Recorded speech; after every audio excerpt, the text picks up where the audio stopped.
Akváriá sú viac než len ukážky morského života. Sú to nástroje ochrany, vzdelávacie platformy a modely pre udržateľné vodné ekosystémy. Ako však môžeme zabezpečiť, aby tento umelý biotop podporoval biodiverzitu a zároveň minimalizoval vplyv na životné prostredie? V tomto videu skúmame špičkové inovácie a zodpovedné postupy, ktoré formujú budúcnosť ekologických akvárií. Mnohé akváriá sa spoliehajú na použitie nadmernej energie na osvetlenie, filtráciu a klimatizáciu. Okrem toho, zber rýb pre obchod s akváriami prispel k degradácii útesov, strate biotopov a poklesu biodiverzity. Ak chceme vybudovať udržateľné akváriá, musíme prehodnotiť, ako morský život udržiava ekosystémy a zodpovedne hospodári so zdrojmi. Skutočne udržateľné akvárium napodobňuje prirodzený morský ekosystém udržiavaním rovnováhy medzi rybami, koralovými rastlinami a baktériami.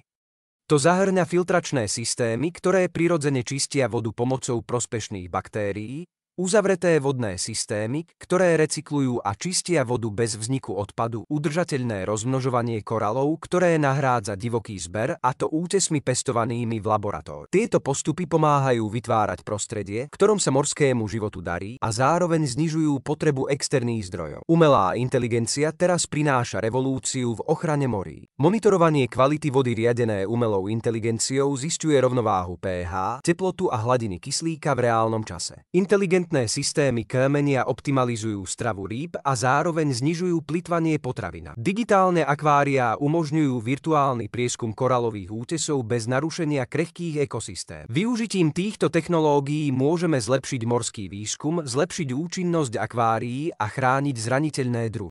Pokrokové inštitúcie sú lídrami v udržateľnom manažmente akvárií.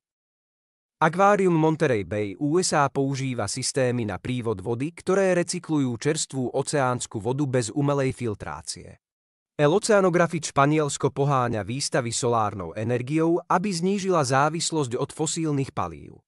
Dánske národné akvárium integrovalo zelené strechy a zber dažďovej vody, aby znížilo svoju environmentálnu stopu. Tieto modely zdôrazňujú, že moderné akváriá môžu byť úchvatné a ekologické.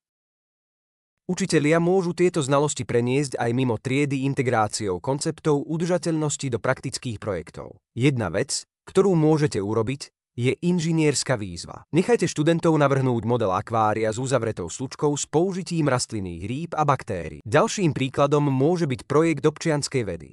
Na tento účel môžete zvážiť partnerstvo s námornými organizáciami na sledovanie znečistenia plastmi a obnovu zdravia. Jedným z veľmi obľúbených projektov sú virtuálne prehliadky akvária. Pomocou tejto metódy môžete s deťmi preskúmať výstavy morí a oceánov a porozprávať sa o biodiverzite a úsilí o ochranu. Pri prepojení učenia s akciou môžu študenti lepšie pochopiť svoju úlohu pri ochrane oceánov. Ekologické akváriá nie sú len budúcnosťou ochrany morí. Sú nevyhnutné na ochranu našich oceánov v súčasnosti.